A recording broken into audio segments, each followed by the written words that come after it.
Welcome to Kenton's videos. Enjoy the video. In this video, I will show how to make meat quesadillas full guide. Start by prepping ingredients. Slice cheese, chop meat thinly, and warm tortillas briefly. Cook meat over medium-high heat until browned and juices evaporate, then adjust seasoning. Build quesadillas with a moderate amount of filling to avoid spills.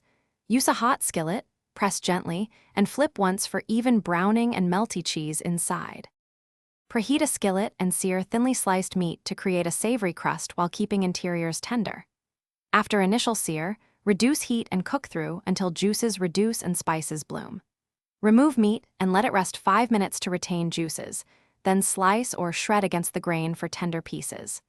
Layer meat and cheese on warm tortillas, fold gently, and cook quesadillas until both sides are golden and cheese is fully melted. Quick recommendation: if you're standing in the kitchen flipping quesadillas, cold feet are a nuisance, so go darn tough for comfort and durability with a lifetime warranty and unbeatable cushioning.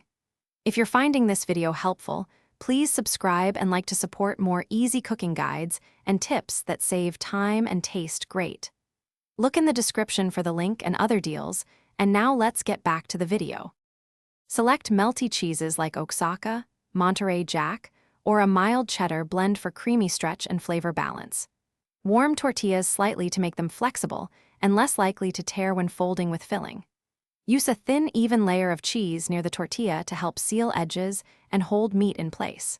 Cook the assembled quesadilla over medium heat, pressing occasionally until the exterior crisps and the cheese becomes delectably gooey throughout.